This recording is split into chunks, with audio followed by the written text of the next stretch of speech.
here and there's popcorn, chips. The rest of the group is going to buy up all the beer. And cookies. Well, the bread would love to, but isn't it? It's just made it so like, I think they're more important things. Are you ready? it's like, And if you lose power, you're going to lose, your milk. So, no. I don't know what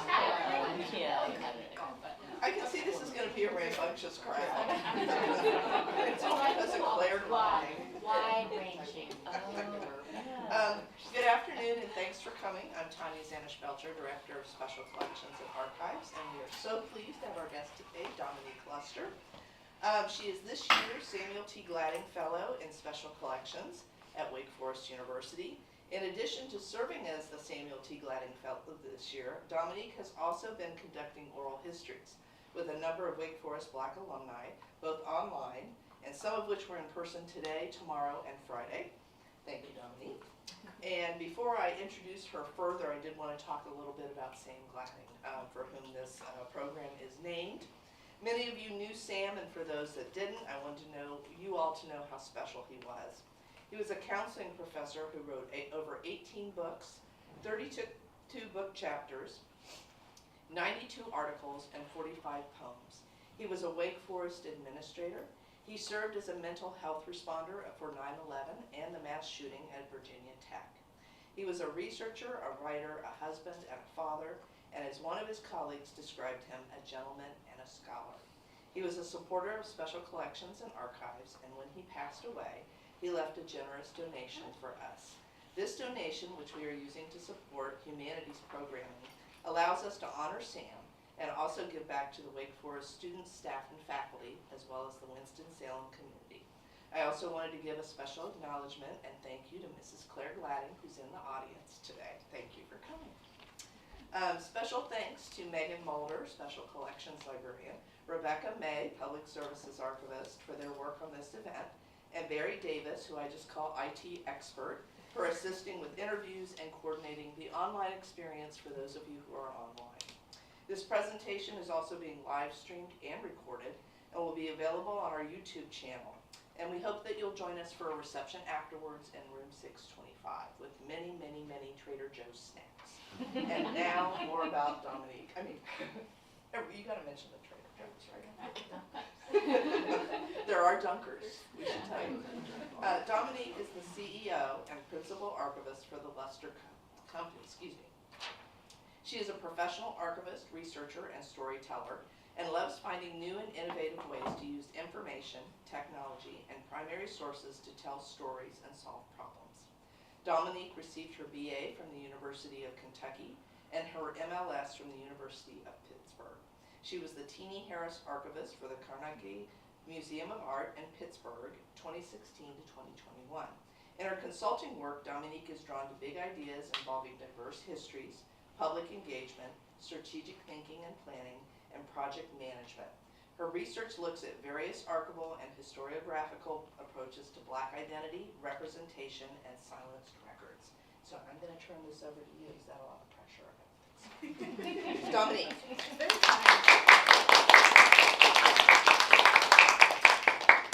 Thank you. That was very, very kind. I didn't know she was going to read all of that.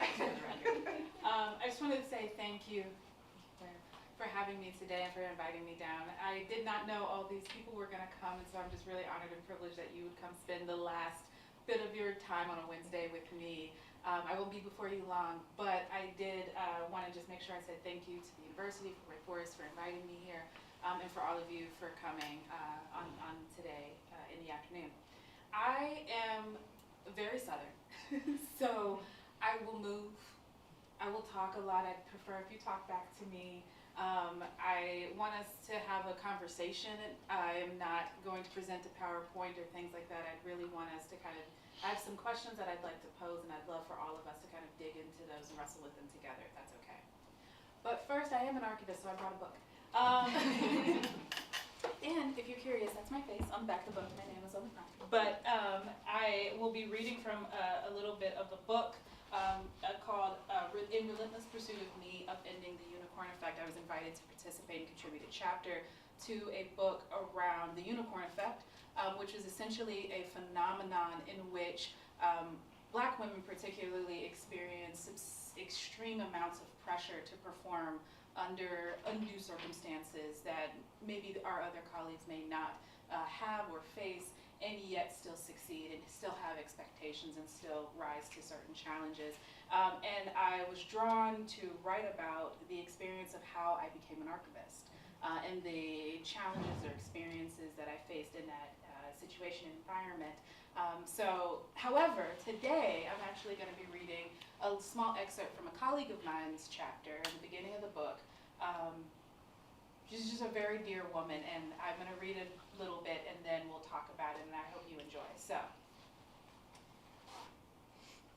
New Orleans flooded. Hundreds of thousands of residents, some with the means and some with only what they could carry, loaded up their vehicles and evacuated. 2 days after the flooding, Katrina unleashed 100-mile-per-hour winds, and the city was underwater because of the breached levees and slow response. Nothing would ever be the same. These were not ordinary times. This was in the aftermath of Hurricane Katrina. Everyone was anxious and scared, uncertain, uncomfortable, suspicious, angry. Local, state, federal government had let people down, had let New Orleans down. The world watched from the front row seat and witnessed the devastation, disappointment, abandonment, and loss. But not everyone left. Some die-hard New Orleans refused to allow storms, no matter how ferocious, to run them away. Too many didn't even have the option of fueling their cars because they had no cars. They had no money and no way to get out. Many ended up at the Superdome or the Convention Center. The federal government and others took too long to get their response efforts together. When the levees broke, people drowned. Respondents rescued traumatized residents from their gathering places. Some had to be airlifted from their rooftops or overpasses in the blistering late August sun. Those who fled for safety were scattered around the country and were called refugees, criminals, and those New Orleans people. Monica, my colleague, is a producer, radio host in New Orleans, and she wrote about the experience of evacuating up to Baton Rouge during such a critical time, and what it was like watching all of this happen, trying to get home, but what do you get home to? And, you know, as many of us in this room can imagine, this isn't fiction. Maybe you lived there, maybe you're from New Orleans or Louisiana, maybe you have family members that are from New Orleans or Louisiana, so you know the realities of these stories. It's not fiction, it's very real. And so one of the questions that I've been struck with recently is what happens to families after hurricanes, fires, floods, earthquakes, tornadoes. We were just talking about that. And in those moments of loss, what becomes and what will remain? So when Hurricane Katrina tore through New Orleans, the losses were quite truly everywhere. I've heard stories of someone who evacuated about 2 hours north, and they remembered seeing on the news just water in streets, like you could just see water. And they mentioned to me that they grew up in New Orleans, they're from New Orleans their whole life, and they could not recognize even what side of town they were looking at on the television. And the only reason that he could figure out where he was looking was because on the light pole, on the intersection on the light pole, there was the green street sign hanging from the light pole, and when the cameras from the helicopter zoomed in, you could see the street name on the light pole a couple of feet above the water line. That is what they were dealing with. And when families shifted through the remains, when the water receded, families were looking for their photographs, for their family Bibles, for their shoebox full of letters from World War I. anything that could connect them back to their lives before the storm. And for most people and for most families, there just really wasn't anything left. Anything that they may have had probably floated away, and it was really difficult for them to put things back. But I say this because it wasn't just the private lives that were shaken. Libraries, archives, and universities also suffered severe damage. I remember a colleague of mine mentioning that at Tulane, I don't know if anybody's familiar with Tulane University, their library, a hole ripped in the roof of the library. A hole ripped through the roof of the library. And water, like rainwater, started flooding into their collections. And there was weeks without power, which turned the books and manuscripts, made them very vulnerable to mold, as I'm sure we're all aware as possible. At LSU in Baton Rouge, the library transformed more of them for books, but also into a safe spot for evacuees. The library just began helping and taking in people that needed a place to be. And it became a safe space, not just a source of knowledge, though it tried to do that as well. At the University of New Orleans, the Special Collections Library, thank goodness, did not flood, but it did lack air conditioning because of the power outages for several weeks in the harsh Louisiana August-September sun. And they reported that their microfilm collections began to buckle. And mold began to develop on a lot of their rare materials. Now, these institutions did not escape untouched. They limped forward, right? And they relied on emergency grants, volunteers from across the country, archivists and librarians who really showed up to kind of support our institutions. National preservation projects launched off the ground, for the critical difference between the institution and the family was that the family did not have the same preservation resources to jump in the act as the universities and institutions did. One library may have lost their microfilm reels, and that is hard enough. But one family lost every photograph of their children. That is the inequity that I've been wrestling with at the heart of these conversations and at the heart of this conversation that I'd like us to have. Institutions, even when damaged, have infrastructure, they have insurance, they have professional staff, and sometimes even national rescue efforts to come in. Families have none of that.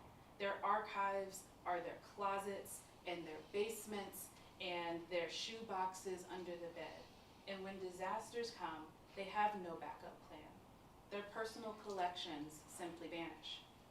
So that brings me to the question that I want us to discuss. If personal memory is so fragile, what role can archives play when individuals have lost everything? What value can archives hold in the aftermath of such devastation? So a few weeks ago, this question is coming up because a few weeks ago I had an opportunity to meet with a friend of mine, Eddie Francis, who hosts the Way Forward radio station, and he had specifically wanted an archivist. He called it an archivist. He specifically wanted someone to come in on the radio and talk because it was the 20th anniversary, or we had recorded it several weeks in advance, but we were looking to air this episode on the 20th anniversary of Hurricane Katrina. And he posed a question, and I do a lot of talks, and people don't often catch me off guard. It was a really excellent question. And during the interview, he asked, and I wrote it down, what is the value of archives to people who've lost everything? What's the point? He went further, being Black communities, marginalized communities, especially in New Orleans. There wasn't anything about us in the archive in the first place, and everything we may have had has been washed away. So what's the point? And I remember sitting there, because I truly was stumped. I thought I wanted to honor his question as, it was a very vulnerable question. What's the point? He personally wasn't saying, I don't care about archives, but for this greater community, he's asking, well, if my community story isn't reflected in the archive, and everything that I've had was washed away, then why should I care? What's the point? And it truly stumped me, and because I'm an archivist, so I inherently believe in the value of archives. Like, I will stand on this hill. I believe in value of archives. And he just said, well, why? Why should I care? Eddie Francis is a fantastic person. We were just trying to move through this conversation. And I couldn't shake the question, and so when Tanya in the library invited me to give this talk, it was like a day after I'd done this interview, and I was still 24, 48 hours later, still wrestling with it because I truly didn't have a great answer. I personally believe in history and history making and legacy keeping and telling stories for future generations, and archives and documents being able to provide evidence to those stories. But he still made a good question. What is the value of archives to the individual who has lost it all? And to be honest, it's been about a month since that recording, and I still do not have an answer. I just want to be honest. So today, I'm hoping that we can collaboratively talk through out loud my ideas and my thoughts, and maybe some of your ideas and thoughts. And that maybe we could have a conversation together. And you know, I've said this several times in TED Talks, and I say it all the time, and I'll say it again, but I believe that archives have the power to uplift some and oppress others. It can be a tool that is used in whichever way it is applied. And after hurricanes in Louisiana, after fires in the Palisades, archives, I believe, might have the potential to become lifelines. So I have 4 ways or ideas. Like I said, these are my thoughts and ideas. I don't have a true answer, and I don't wish to put forth myself as the speaker on the answer. But I have 4 ways in which I believe archives could become lifelines. Could. We'll see. First is about identity. Straight identity. You know, when birth certificates and marriage licenses and school records have been destroyed or lost, archives can provide proof of existence, proof of evidence of such actions, interactions, existences, right? They've helped people reestablish their identity in the eyes of the law, the state, or the community. From a fundamental perspective, I do understand that it may not allow for the reestablishment of your personal identity, but simply your existence. Archives can help reestablish that. However, I do also think a small part of it can also offer healing. Survivors can potentially find comfort in items such as yearbooks, oral histories, church newsletters. And sometimes it wasn't the official record that mattered most, though it does. Birth certificates, death certificates, marriage certificates, we absolutely know that that matters. What I'm suggesting is that sometimes that's not the only thing that matters. Sometimes hearing a familiar voice in an interview or seeing a photograph of the block that no longer exists, sometimes, in my opinion, those fragments remind people that they have been here. And sometimes just remembering that you have been here allows the brain to take a step to say, okay, well, I was here and that mattered. Third way that I believe archives could become a lifeline is in the rebuilding phase. Archives hold practical tools of survival and thriving. This ranges based on the repository, but it could include anything from deeds, court records, as we mentioned, yearbooks, insurance files, business licenses. Depending on the type of archive, could vary on the rebuilding of life, communities, and culture. And speaking of culture, I believe the final way that archives could become a lifeline is the continuity of culture. In cities like New Orleans, where tradition is everything. I have family that lives there, tradition is everything. Archives, even in the personal memory or the institutional memory, preserved the memory or the experiences of the Mardi Gras cruise and of the jazz musicians and the teachers unions and the neighborhood associations, so that even if the house was gone, the story and the community still endured. But there's a challenge here that I still was like, that sounds all really good. it lands so nice, doesn't it? And I still couldn't just let it sit. Tanya will tell you I'm a bit of a rebel rouser when it comes to archival stuff, so I just couldn't let it sit. And I thought there's a challenge, and it struck me finally what it was. And that value that I'm describing in those previous 4 points is not evenly distributed. Not every survivor knew where to turn.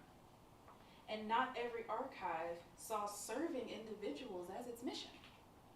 More, not every institution was prepared to step into that role at that time.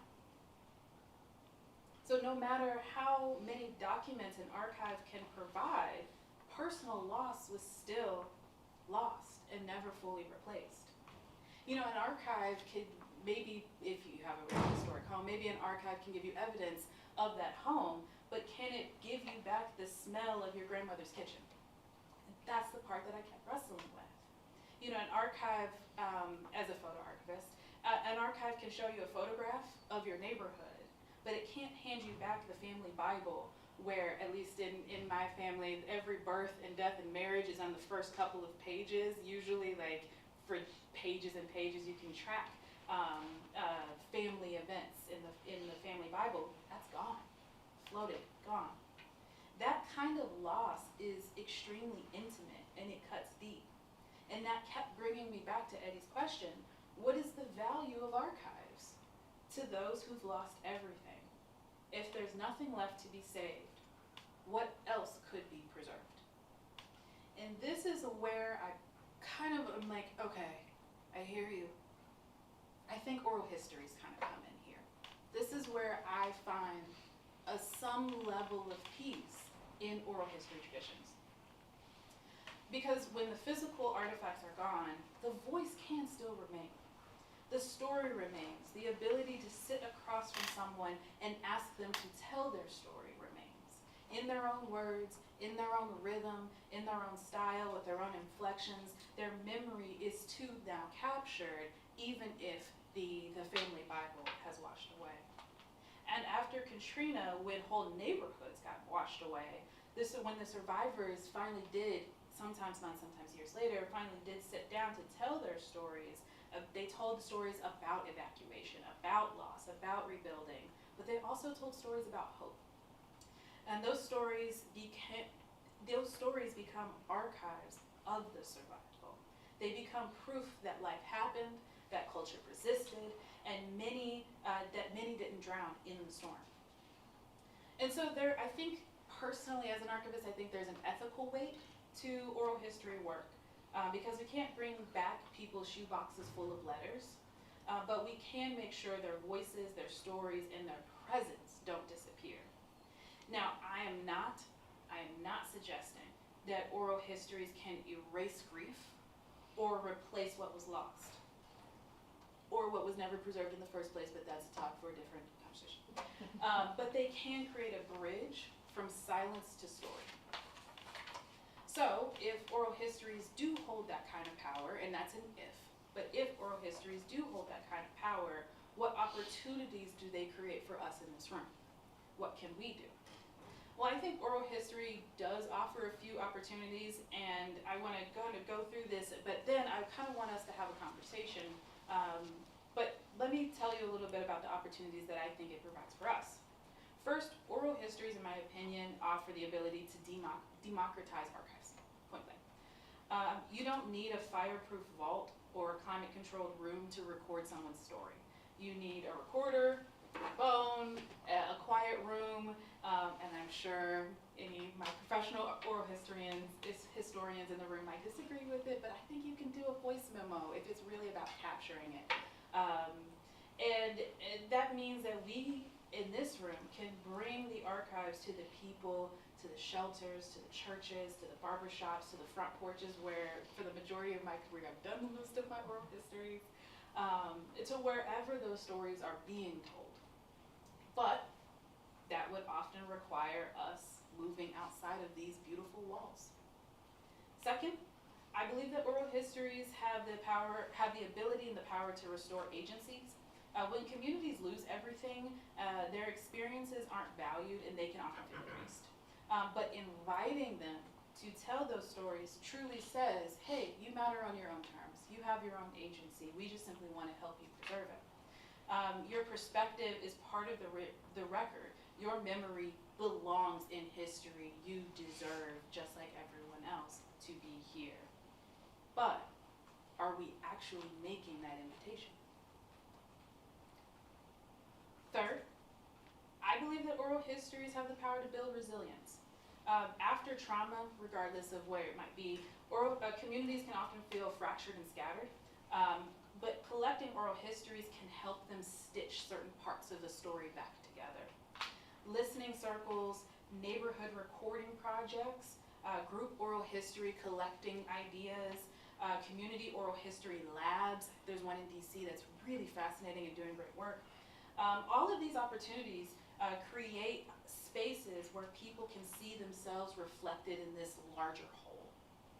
And then finally, oral histories have the power, in my opinion, to broaden the meaning of survival after certain disasters and circumstances.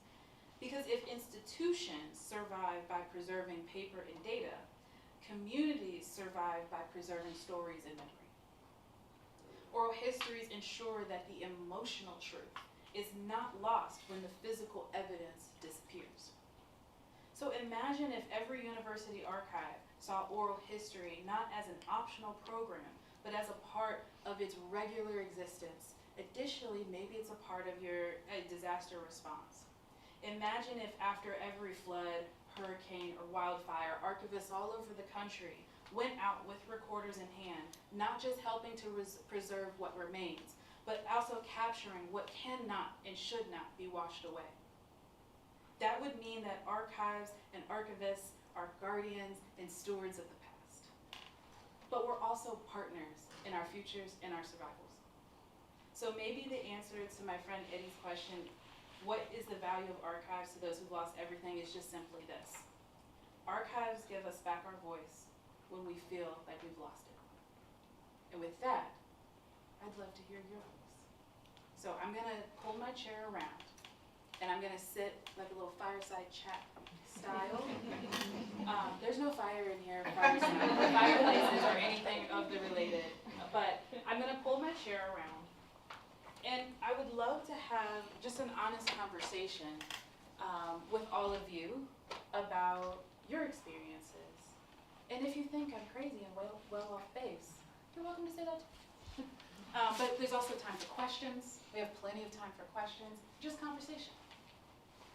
I have some prepared, but I also like to see if anyone would like to start. Yes. Please. To your point about like the importance of oral history, it just kind of reminded me of something I saw where it's the whole conversation about like whether or not audiobooks count as actual reading. But then if you think about like, well, what is like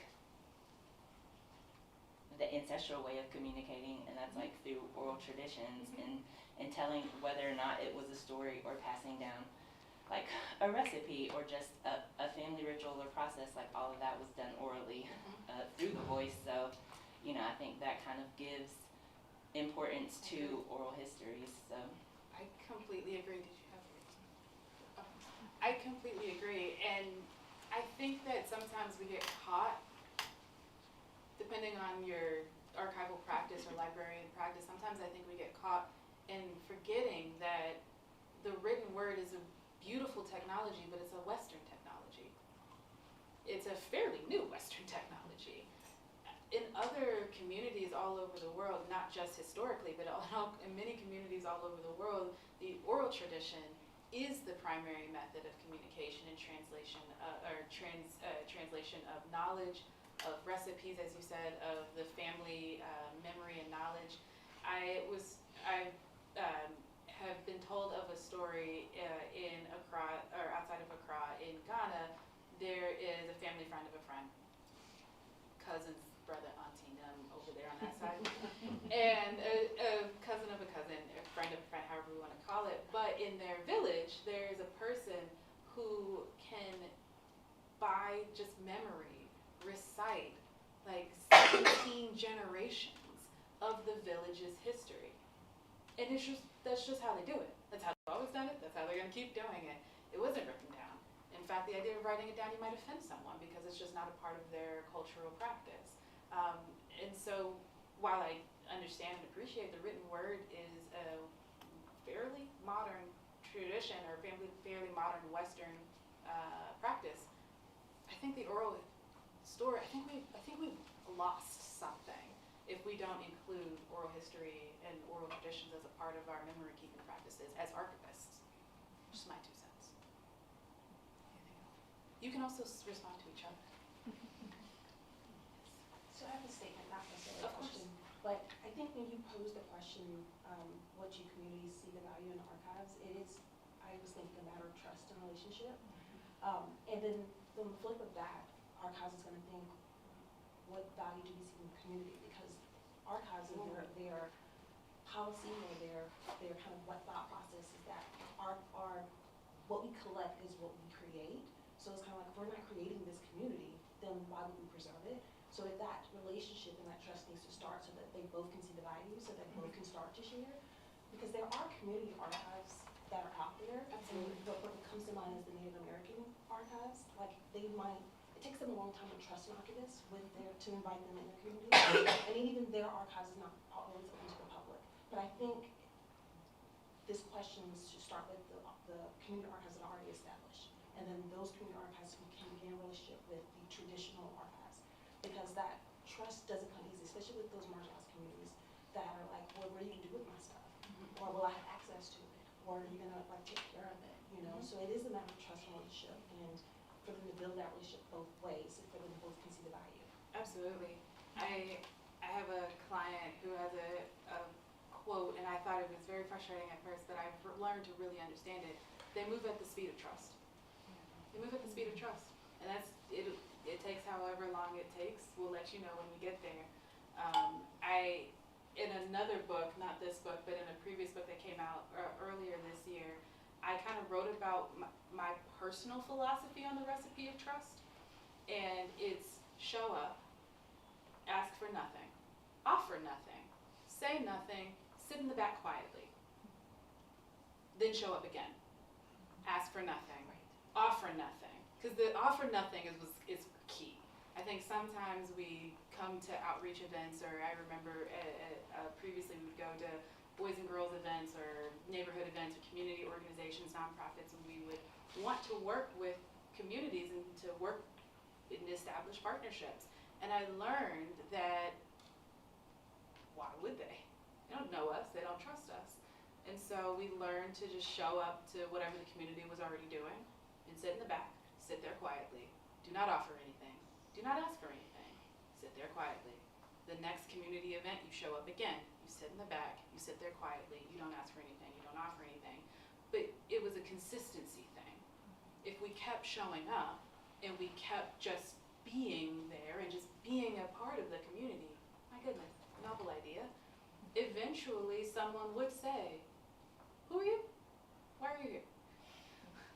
And at the speed of trust, which is up to the community to decide what that is and means, but at the speed of trust, then we would maybe facilitate a partnership, or maybe they just say, okay, cool, you can stay.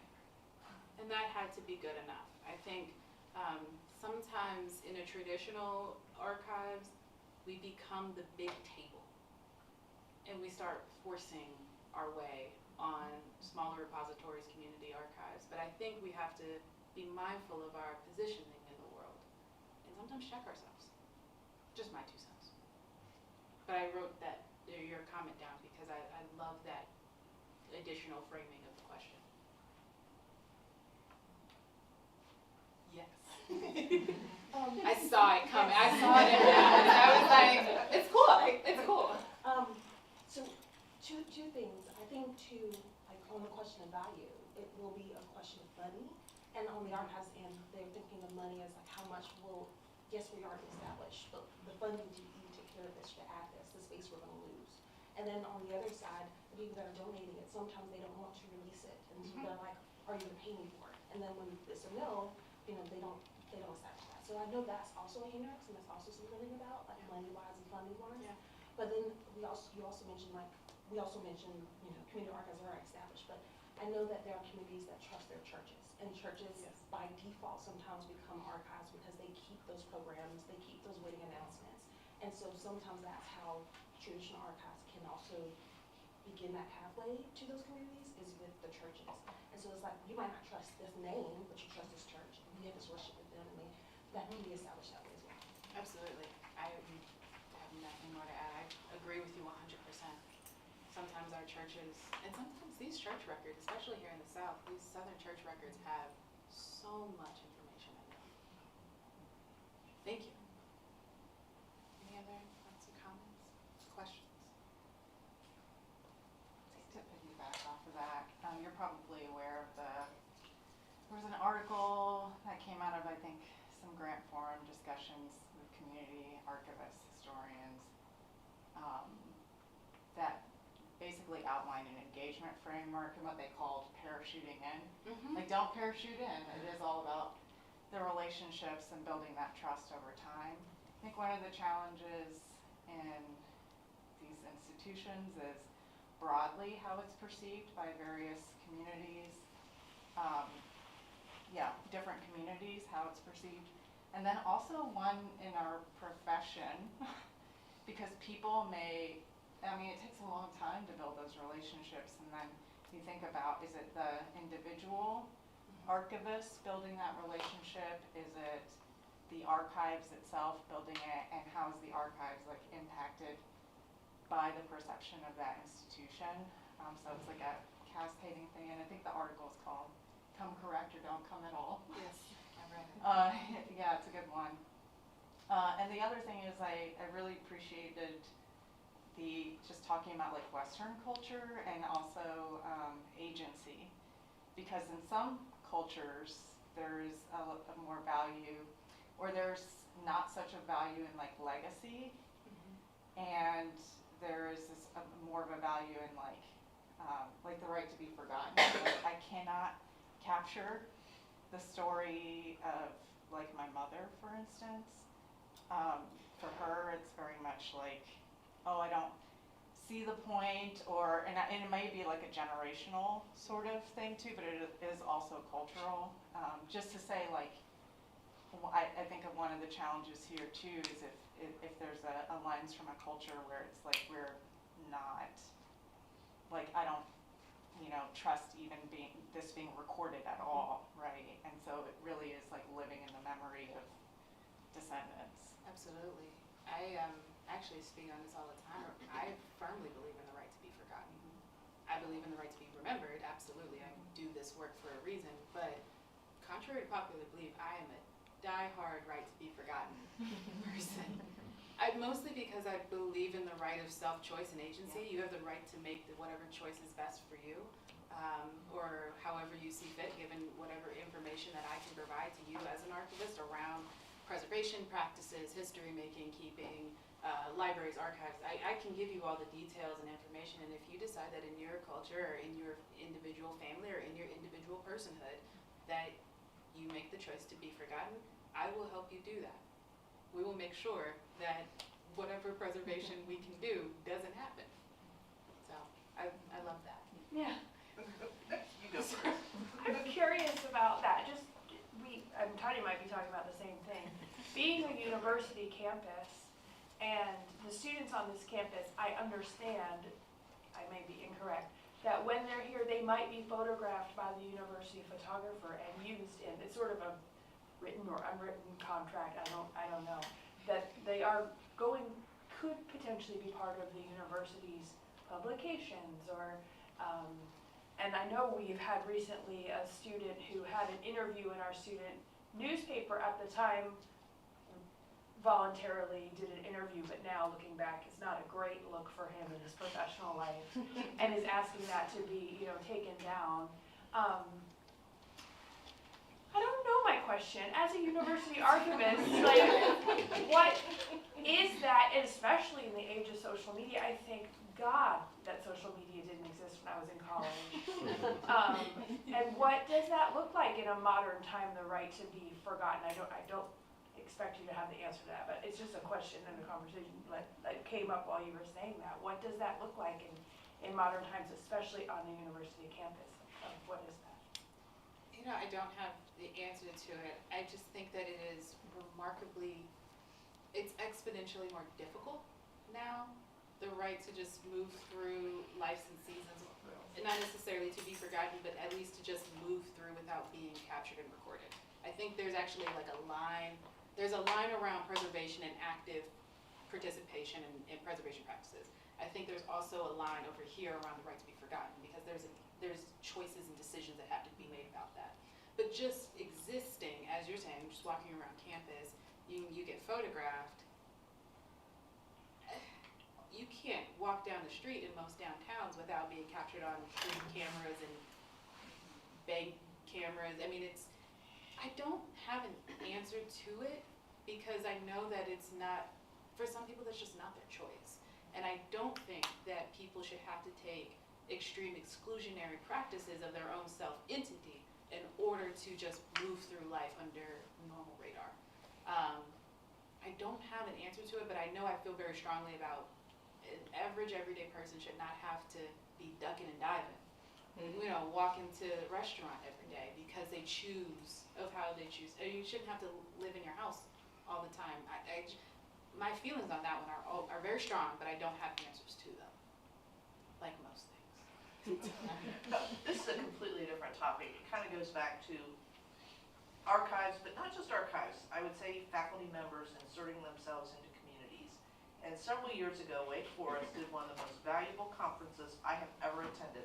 I refer to it all the time. It was called Universities and the Neighborhood. And basically it was about the development of the Innovation Quarter, which was an intrusion into a Black working class neighborhood. It was about faculty members who, I'm not blaming academic faculty here, but who might have research projects, documentary film projects, other projects, and they go in and then they leave. Mm-hmm. And some of the panels were community members who had been left, Mm-hmm. and talking about the trauma Mm-hmm. of that. And there were some faculty members there, and then there were people also in the Winston-Salem community that talked about that. And I think the faculty were just really surprised. Mm-hmm. And I think that it was just, to hear them talk about the trauma of being left or feeling abandoned, that someone had come in and promised a project and promised all these, remember, say nothing, promise nothing, promised them things, and then they never received them and they never saw them again. Mm-hmm. And they talked about that, and I will never, ever forget it. I will, if anybody's interested, I will share the video of at least one talk. They didn't video the panels, because of privacy, they didn't video the panels, but it was, you have to be really, really careful about Absolutely. how you present yourself and what is your place. And I think, even if I add on to that, I agree 100%. It's one of my pet peeves. But I would add on to that, ooh, please invite me back one day. I like it here. I'm gonna say what I'm gonna say. How do I phrase it? I think that there can also be a privilege to study other people. Yeah. That is weird. Like, it's weird.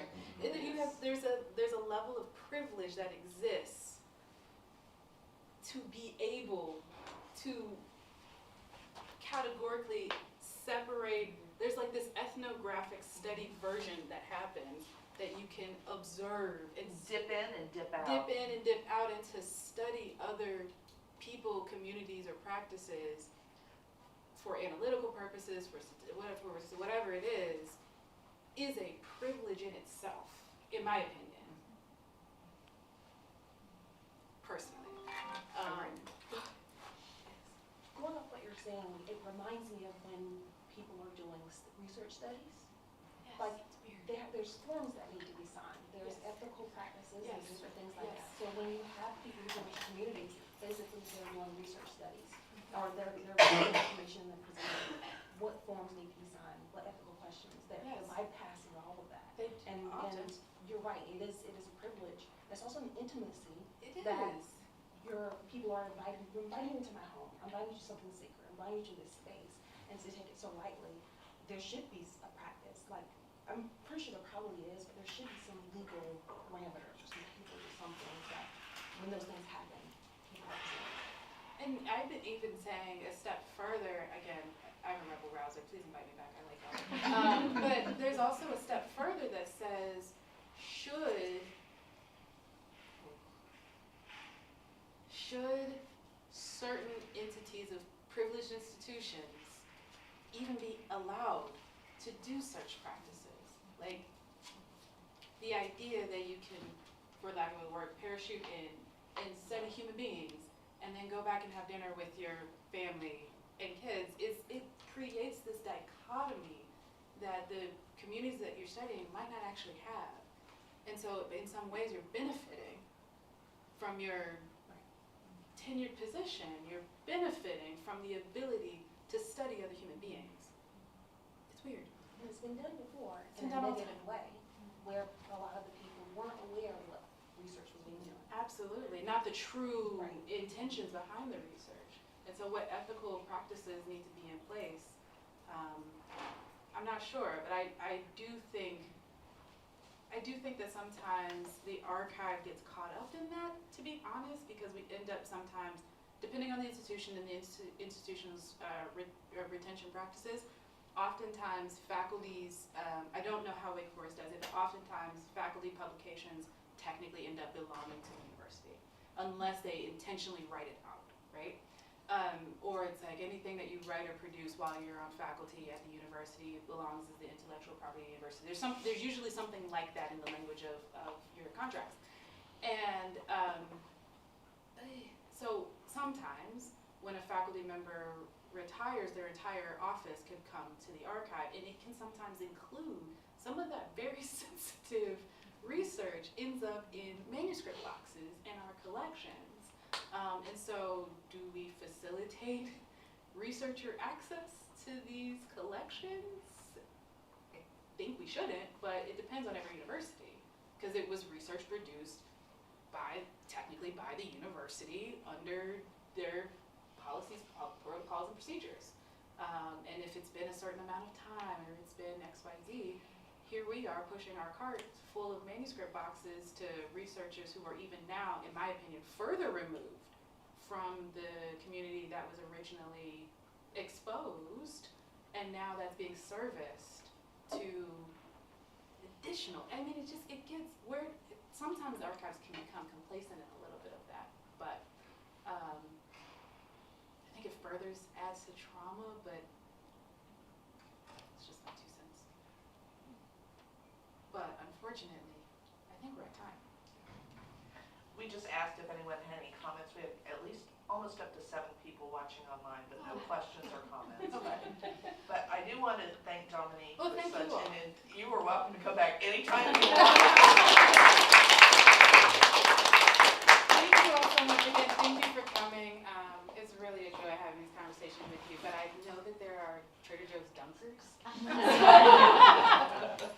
We are having a reception, so you can talk to Dominique further, and there's some cookies and other snacks.